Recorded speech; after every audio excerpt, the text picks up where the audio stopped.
सभी साथियों को मेरा नमस्कार।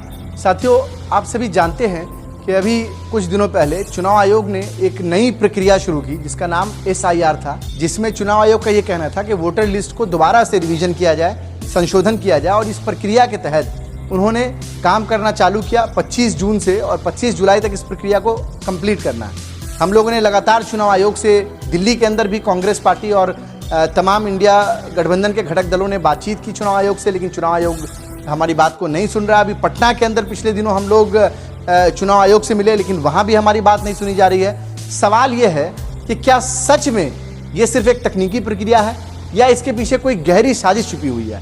हमें यह समझना है कि इस योजना के जरिए लाखों करोड़ों लोग, जो खासतौर से दलित समुदाय से आते हैं, पिछड़े अति पिछड़े समुदाय से आते हैं, अल्पसंख्यक समुदाय से आते हैं, उनके वोटरों को चुपचाप से लिस्ट से बाहर किया जा रहा है। गरीब लोग, चाहे वो किसी भी जाति धर्म समुदाय के हों, जो 2 वक्त की रोटी के लिए पलायन करके बिहार से बाहर गए हैं, क्योंकि बिहार में ऐसी सुविधा नहीं है कि उनको रोजगार मिल सके, उन तमाम लोगों पर एक अतिरिक्त बोझ दिया जा रहा है कि आप बिहार अपने गांव लौटें और वहां पर वोटर लिस्ट में अपना दोबारा से जो संशोधन हो रहा है उस संशोधन में पार्टिसिपेट करें।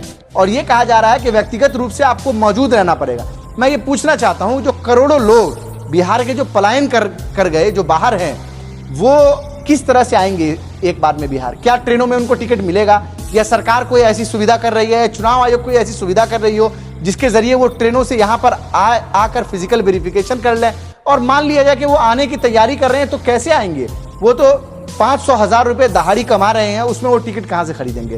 वो या तो छठ के पर्व के समय आते हैं, या दिवाली होली के समय पे आते हैं, या घर में कोई ऐसा कार्यक्रम हो उसके तहत वो 4-6 महीने पहले से प्लान करते हैं, अपनी छुट्टियों को, अपने पास पैसे का प्रबंध करते हैं ताकि वो घर आ पाए।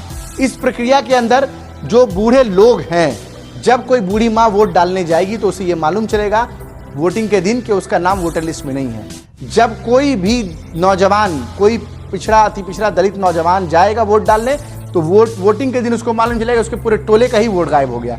तो इस तरह की प्रक्रिया की जा रही है। इसके विरोध में लगातार कांग्रेस पार्टी, इंडिया गठबंधन के तमाम घटक दल यहाँ विरोध कर रहे हैं। और आने वाली 9 तारीख को, यानी कल, राहुल गांधी जी बिहार के पटना आ रहे हैं, और पटना में जो है वो हम लोग पैदल मार्च करेंगे चुनाव आयोग के ऑफिस तक। पूरा बिहार बंद का आह्वान इंडिया गठबंधन के तमाम घटक दलों ने किया है। आप तमाम लोगों से मेरी ये अपील है कि इस बंदी का सहयोग करें, क्योंकि ये जो लड़ाई है वो लड़ाई संवैधानिक तरीके से हम लोग लड़ रहे हैं। चुनाव आयोग को ये बताने की कोशिश कर रहे हैं कि इस वक्त जो है वो बिहार के लोग बाहर हैं, या बहुत सारे लोग इस वक्त नहीं आ पाएंगे, इसीलिए चुनाव से 3 महीने पहले इस तरह की प्रक्रिया को करना कहीं से भी जायज़ नहीं है।